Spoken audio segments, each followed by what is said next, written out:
uh, Brody last week, for John 2 weeks ago, of getting me 2 weeks of rest, of a break. If we haven't had a chance to meet in those 2 weeks or even beyond that, my name is Zach Thompson and I'm on staff here. And I'm going to really try hard to see if I can remember how to do this thing after this pause. The great part of getting rest, the hard part of, do I still remember how to do this? And if nothing else, well, I'll just be up here and embarrass myself. And if there's one thing that I hope that I've made clear over the past almost 2 years that I've been here, is I find constant and consistent ways to embarrass myself. I was thinking about that in particular this past week of one of the ways that I do this. And I'm sure I'm not alone in this. This is something that ends up being fairly common. We look up and we see someone waving at us. Now, sometimes we know the person, so it's natural to think they might be saying hi to us. But I think in particular those times where I don't recognize them, and that fear sets in. Oh no, why can't I remember? Why can't I place them? Who is this person?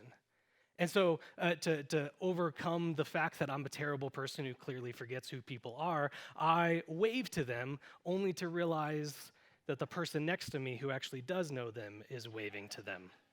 And now it's that awkward time of trying to justify my hand being up in the air. How can I excuse this?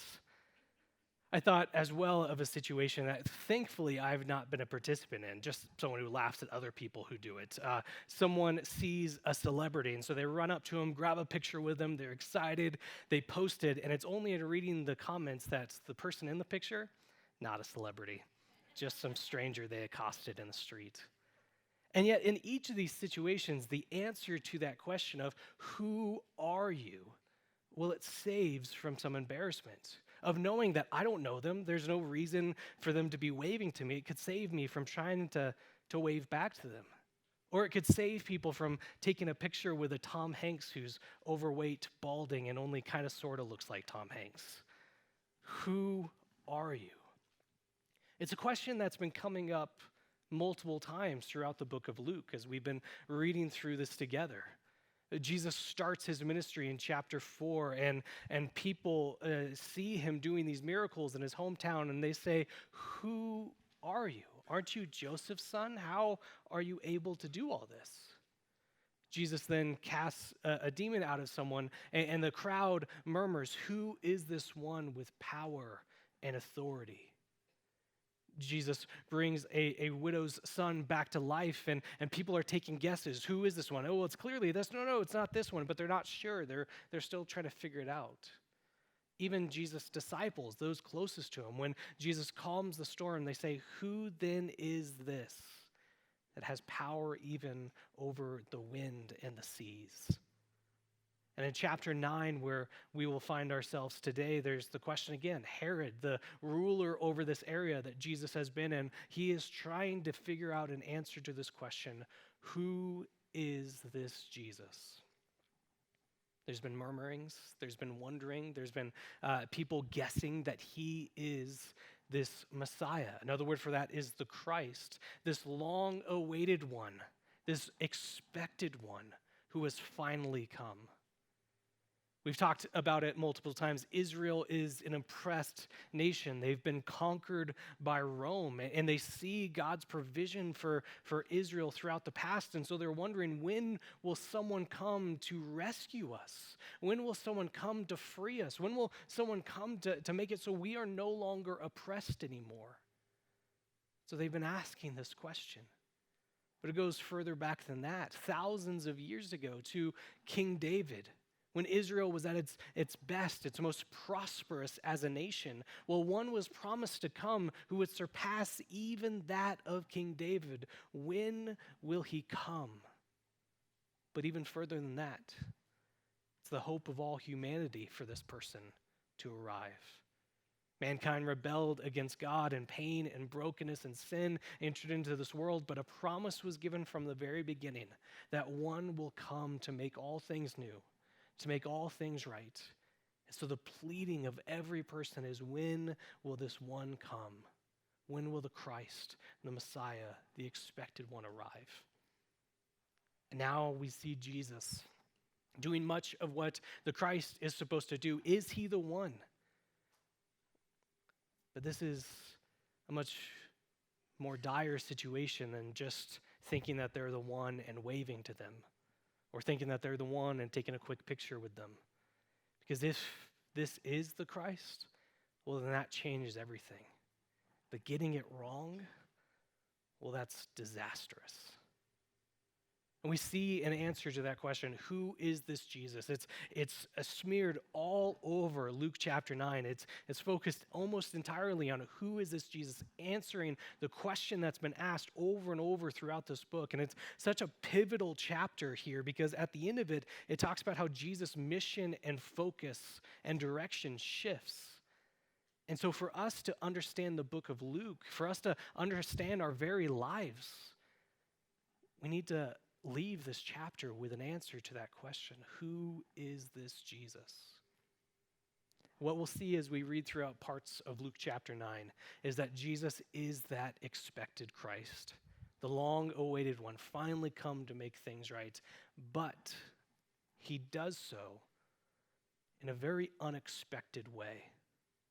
So I guess we could put it, Jesus is the unexpected, expected Christ.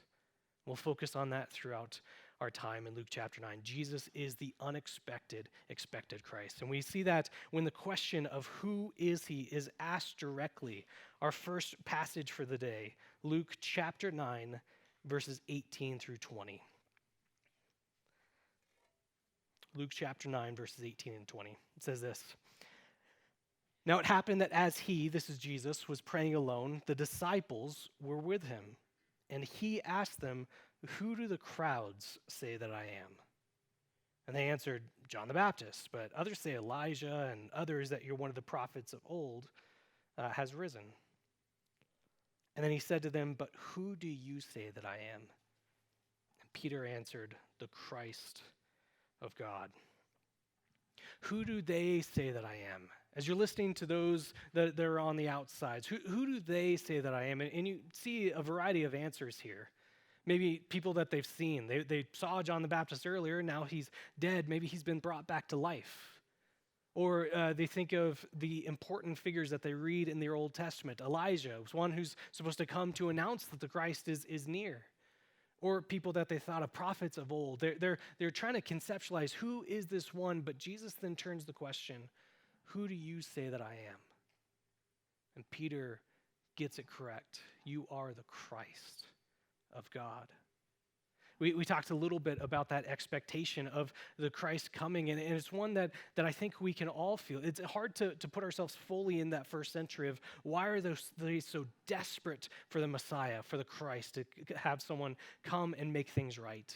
It's hard for us to picture ourselves as a nation that's been oppressed, as God's chosen people set aside for worship of him, and now there's foreigners, there's people that aren't God's people telling them what they can and cannot do, and this has been the case for so long, this desperate plea of someone to finally come and make things right.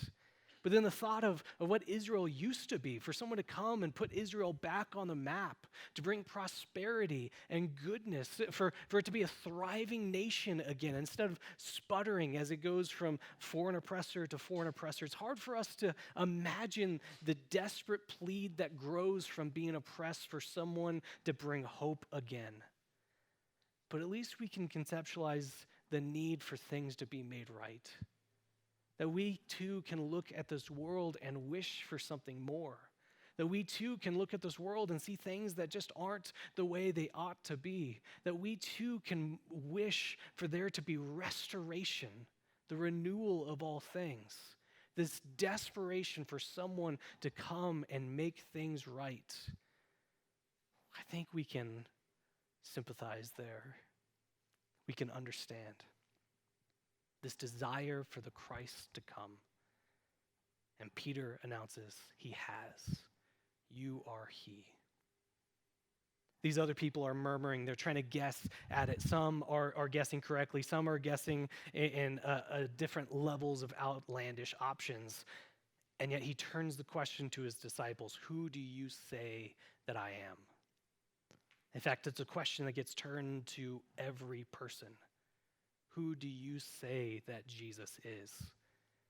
It's the most important question that we will ever get asked.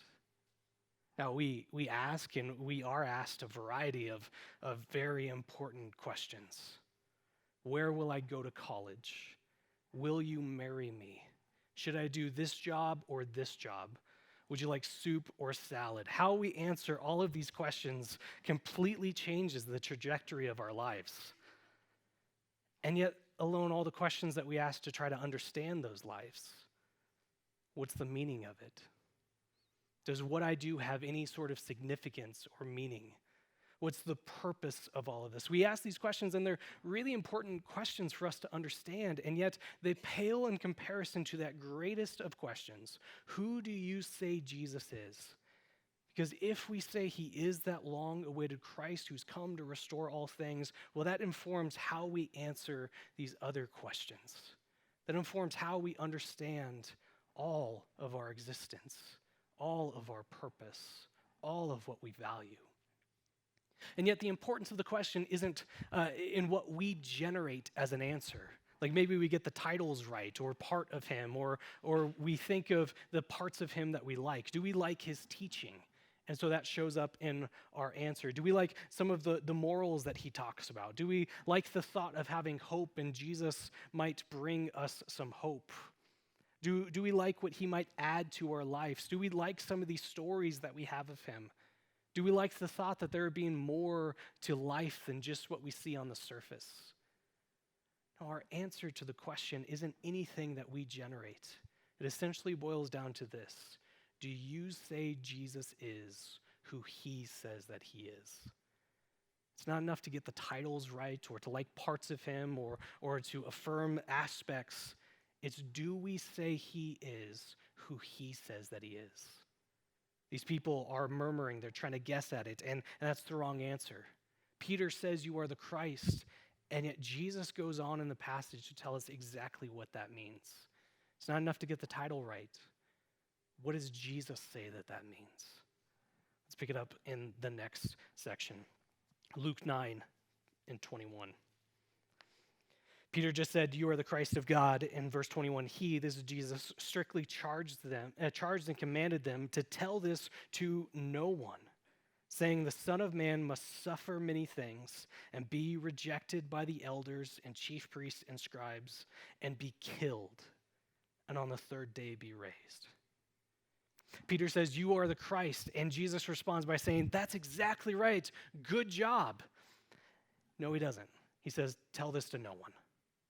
Now, we may have been noticing this trend. This has happened a few times now where Jesus tells people to say nothing. Jesus has cast out demons, and it says he charged them to not say anything because they knew he was the Messiah, because he was the Christ. They knew who he was, and Jesus says, tell no one.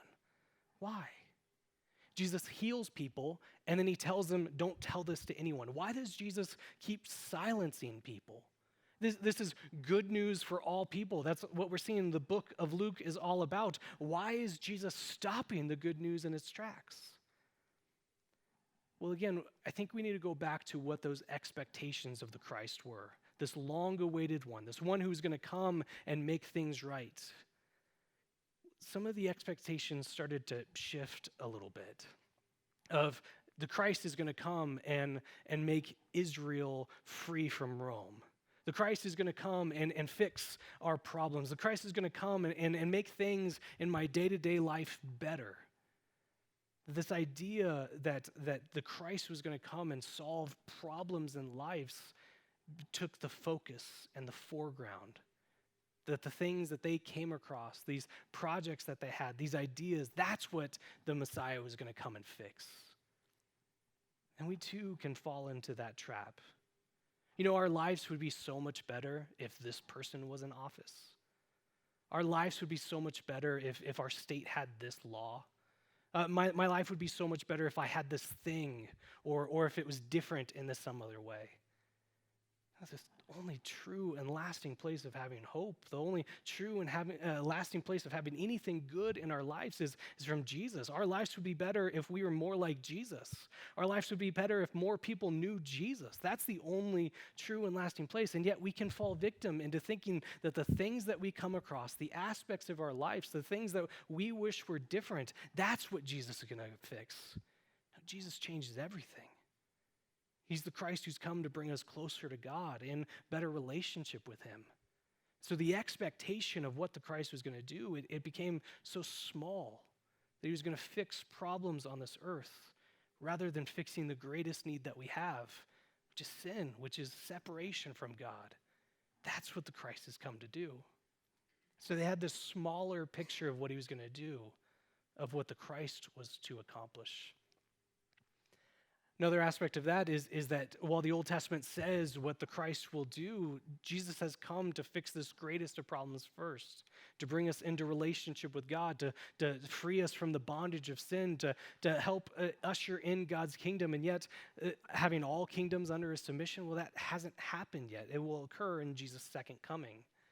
But people weren't expecting them to be split. And so they had this partial understanding of who the Christ was going to be. And so it shifts what they thought the Christ was going to do. Partial knowledge can be a dangerous thing. It's like this. You hear of someone getting a new job and you're excited for them. You want to celebrate this fact. So you say, come over to my house. We'll invite a few people over. We'll have a little party to celebrate you getting this new job. So they come, things are great, it's a really good time, and then it dawns on you like, oh, I actually haven't asked yet. What is this new job that you have? Oh, I'm a robber. Thank you for this party, it was lovely. Now I'm going to relieve you and the other guests of your valuables. Partial knowledge can be a dangerous thing. And the same thing here, with people having a limited understanding of the Christ, of what Jesus is doing, for them to expect him to do what they expect the Christ to do, well, that could be a dangerous thing. Think of what happens. Jesus is announced as the Christ. He is 100%. He doesn't tell people to stop sharing this news. Tell everyone that I'm the Christ. I can prove it. Well, people start thinking that means something different. Jesus is the Christ. Great. Let's start killing Rome. Jesus is the Christ. Excellent. He's here to solve my agenda. Or the religious leaders who don't see him as the Christ that they expected. They put him to death earlier than it needs to be. Partial knowledge of the Christ can be a dangerous thing. So Jesus says, don't tell this to anyone because they will think that I am the one that they're expecting. And yet what I'm doing is something more important. So that's the other part of this. Their expectations of the Messiah, their expectations of the Christ is going to have them miss what Jesus is actually accomplishing. They're so ready and waiting for their project to be solved that they're missing what Jesus is doing. And Jesus shows what he is doing in this passage. Peter, you call me the Christ. That's correct. There's an implied yes to that response. Would tell this to no one. But it means something more than what you think. I am the Christ. And what that means is I've come to die. Jesus says, yes, that is correct. But what that means is something different than what you're thinking. I've come to be handed over and to die. And to understand this, how this Christ would do something so unexpected, why he would do something that was so unthought of. And now, yes, the Old Testament does show things to where this isn't outlandish. It isn't a bait and switch. We can read after the fact and understand parts of it. But clearly, this was not the expectation of the Christ. When Jesus talks about his death, it says people are confused. When he talks about his death, people try to correct him at times. No, there's no possible way you could do this.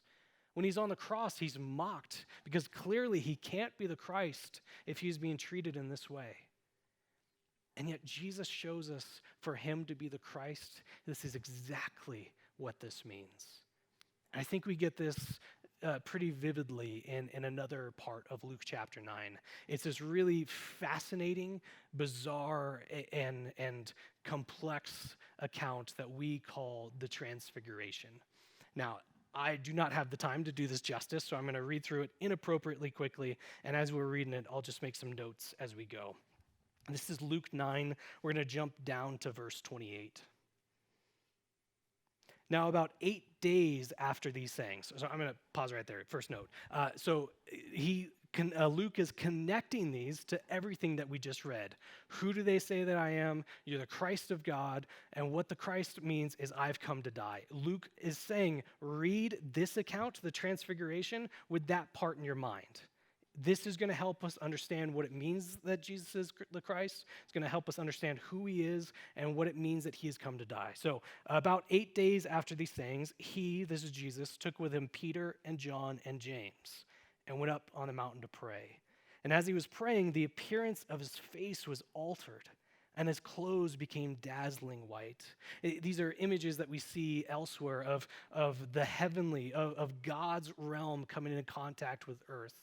And yet when we talk about the transfiguration, this isn't Jesus being changed into something different. The word is altered. It's a way that we can get this is almost like a veil is being lifted. We are seeing Jesus for who he truly is. He is a heavenly individual even while on earth. This is so unheard of. How can someone be like this? We're seeing a picture of who Jesus truly is, a heavenly being even while on earth.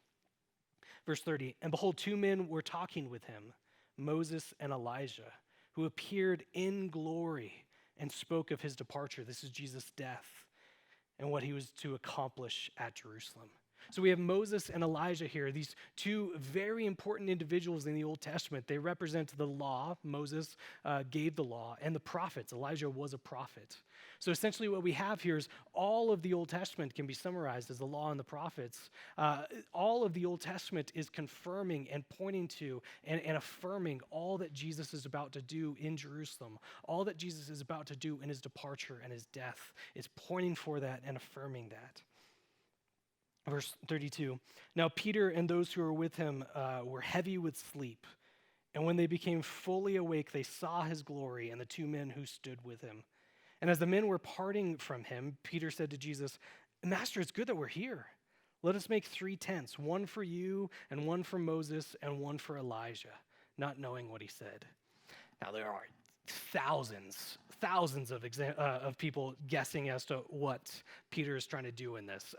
One is Peter is experiencing this heavenly situation, the brightness of it all, the glory of Jesus, seeing these individuals, and it's too much for sinful man to bear. And so it's looking to erect these shelters as protection from the glory of God. All that's theologically sound. I'm not sure that's what's going on here, though, but people suggest it, so I want to throw it out there as one that people talk about. Another one is Peter could have in mind the Jewish festival, the Feast of Booths. It was a time where Israel remembered their wanderings in the wilderness in the book of Exodus. That in all this time they had temporary shelter, so Israel would celebrate that and remember that by erecting makeshift temporary tents, and they would live in that. But it is also a time of looking forward to God's future provision. Again, it fits thematically. I don't really know if that's what's going on here. What I'm slightly more convinced about is Peter's looking to honor Jesus in this one. Moses and Elijah, those are 2 of the most incredible and significant people for the Jewish people. And look, Jesus, I am including you with them. Isn't that very honoring for you? I'm putting you on the same level as Moses and Elijah. But he's missing the fact that Jesus surpasses them all.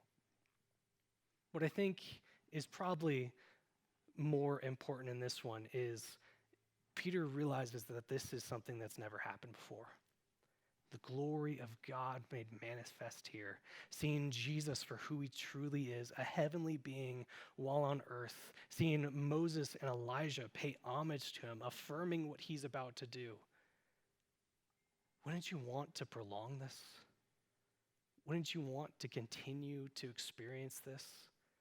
And it says that as they were parting from Jesus, this is when Peter finally speaks up. He's like, let's build shelters. Let's make this last. Let's continue to experience this incredible thing, this taste of what he's been so hoping for.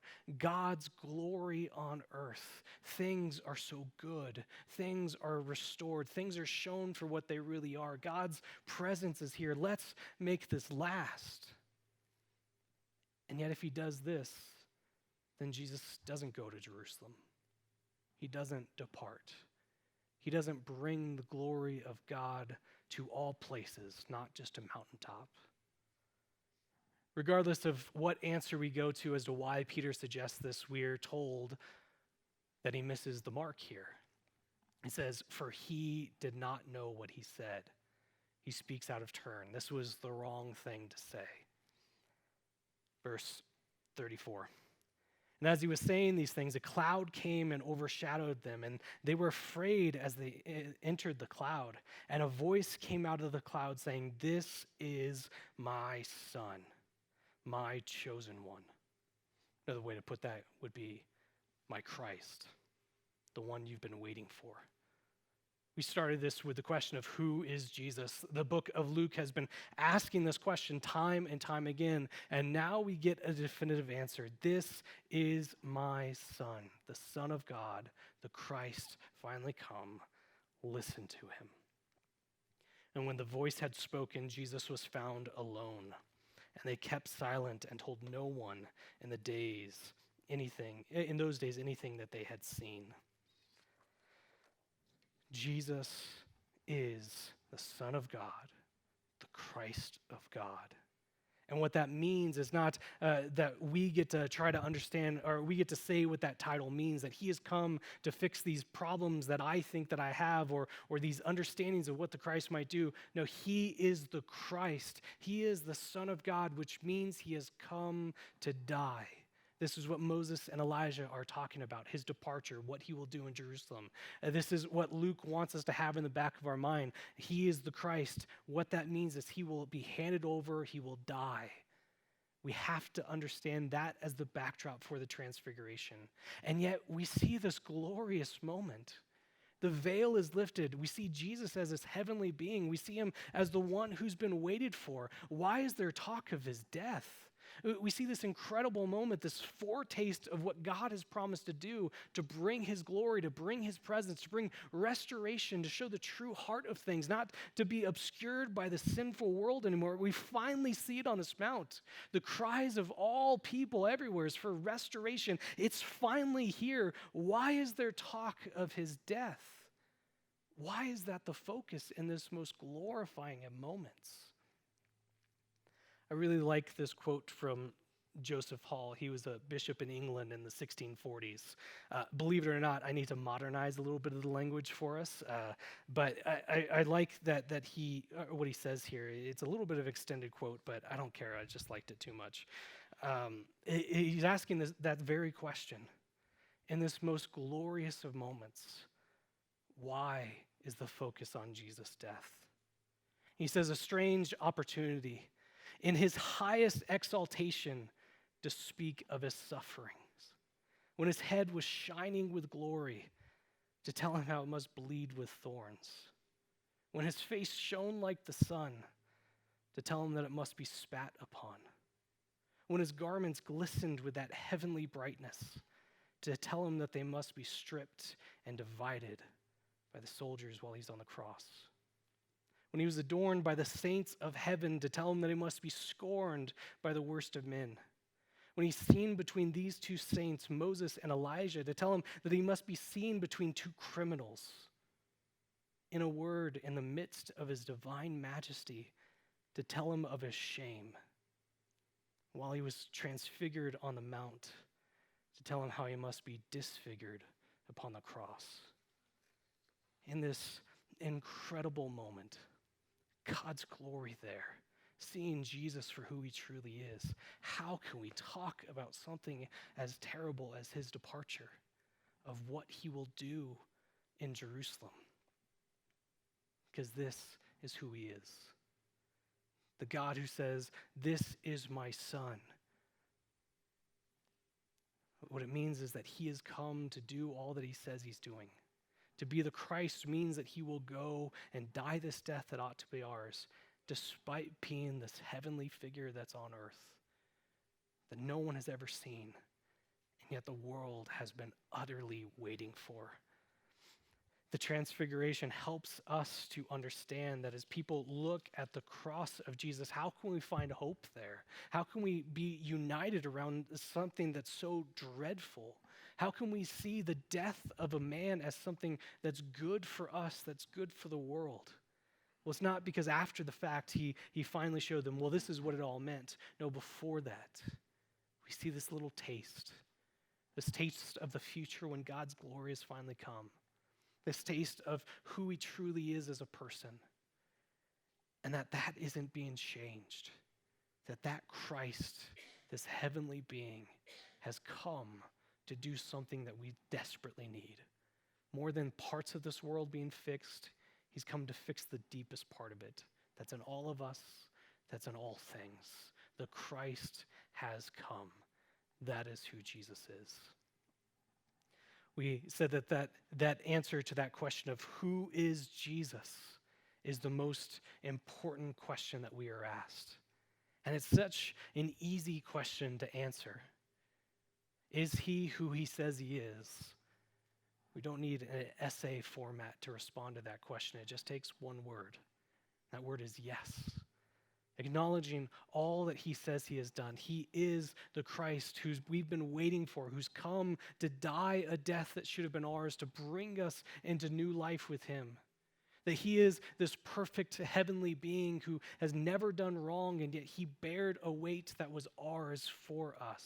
Is he who he says he is? It just takes one word to acknowledge that. Yet it's also the most difficult question for us to answer. Because by saying yes, that has ramifications. By acknowledging that he is the Christ, the long-awaited one, well, that changes every part about us. It changes how we respond, how we live, how we follow him. There's no passivity in this answer. If he's the Christ, then the acknowledgement of that takes every part of who we are as we follow after him. So I want to leave us with three things about what following after him looks like. And we get these from Luke chapter 9. If by acknowledging him, who do you say that he is? Do you see Jesus, or do you say Jesus is who he says he is? If we say yes, what does it look like to actually follow him in that? Three things that we see throughout the book of Luke. One is it means that we are following his teaching. Following his teaching. I mean, think back to God's endorsement of him. He says, "This is my son, my chosen one." Listen to him. Following him means we listen to him, we obey him, we follow the life that he's called us to live. And yet he doesn't call us to live in a way that he himself has not gone through. He instead is an example for us. I skipped over it earlier, but I want to backtrack to Luke 9, verse 23. Luke 9:23 says this. So Peter confessed he's the Christ. Jesus says what that means. He's come to die. And in verse 23, he said to all, if anyone would come after me, let him deny himself, take up his cross daily, and follow me. For whoever would save his life will lose it. But whoever loses his life for my sake will save it. For what does it profit a man to gain the whole world and loses and forfeits himself? For whoever is ashamed of me and my words, of him will the Son of Man be ashamed when he comes into glory, and the glory of the Father and of the holy angels. But I tell you truly, there are some standing here who will not taste death until they see the kingdom of God. So we see this call to follow Jesus' example. So we saw follow his teaching, and now follow his example. He says, anyone looking to follow me, they must take up their cross daily. It's this picture of self-denial. Jesus himself did this. He's not calling us to do something he did not. He denied himself by coming to earth. He showed love and compassion to all, and he died on a cross, a death that was never his, but it was ours. And he calls for us to have the same sort of self-denial, to take up our cross daily. It's an image that we understand a little bit more after Jesus' death. But to take up a cross, the idea was when someone was sentenced to crucifixion, they had to carry their own crossbar, the horizontal bar there. And they would carry this to the point where they would be crucified, where they would die. And when you had your crossbar, well, there was no turning back at this point. The verdict has been given. There's no hope of rescue. There's nothing else to cling onto. Your fate has been set. And so we see this picture of radical self-denial here. This idea of taking up the cross. It's not finding any hope or fulfillment in this world anymore. There's nothing to be found there. It is only focused on who has come before. The example of Jesus, who so denied himself. We are following in his footsteps of self-denial as well. This detail that we find here that Luke gives to us, Jesus says to take up your cross daily. Daily. What does it look like to do this daily? Are we daily evaluating if we are following Jesus alone or if we're being lured by the bright and shiny things of this world? Are we daily seeing if we value what Jesus values, or are we finding hope and fulfillment elsewhere? Are we daily looking, do we serve like Jesus served, or do I just fill my time with things that fit my needs, my desires?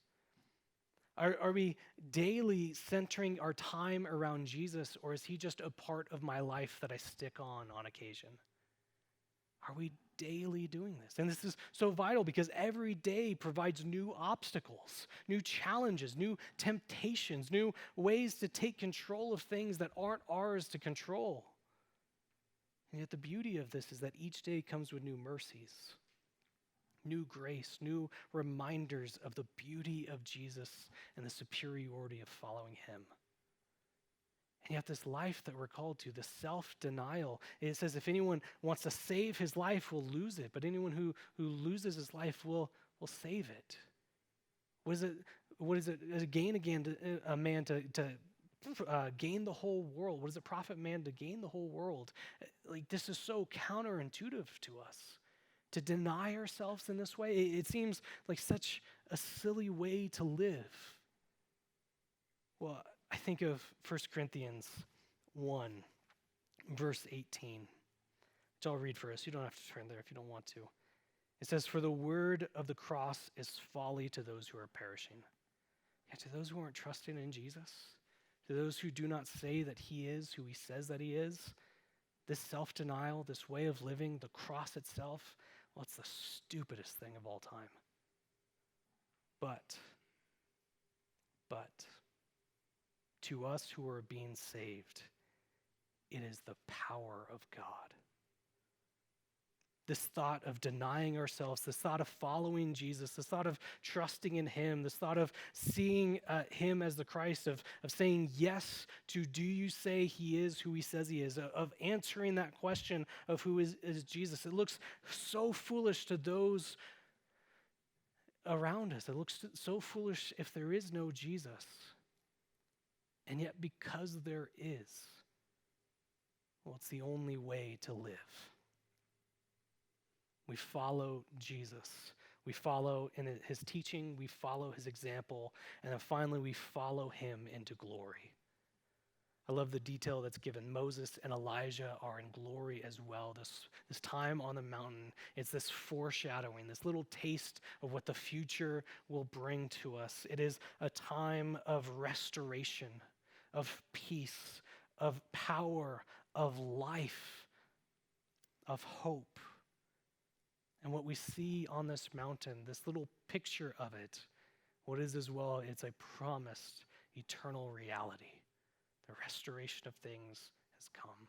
The renewal of all things is happening because Jesus has come. Jesus is who he says he is. He is the Christ, the Son of Man, the Son of God. And what's beautiful in all of this, while we are called to follow him, while we are called to follow his example, to obey him, to trust him, to learn from him, to deny ourselves, to live as he's called us to live. What's beautiful in all of this is that it might make us full of worry. Are we getting it right? If the answer to that question is so important, do I have it right? Am I getting this understanding of Jesus the way I need to? What I love here is there's a bit of grace for us again, that it doesn't require a perfect understanding, but a willingness to follow him. We get this picture of Peter here. He calls him the Christ. Finally, someone gets it right. And then later on in the passage, he blunders. He did not know what he was saying. He calls Jesus the Christ, and then later on goes on to deny him. And yet we see this transformation in Peter because of this Jesus. It doesn't require perfect faith. It doesn't require perfect understanding. The perfection has already been accomplished in this one. Jesus has come. He is who he says he is. He is the perfect heavenly being. He is the Christ who came to die for us. And because of that, that question gets asked to every single person. Who do you say he is? Let me pray for us.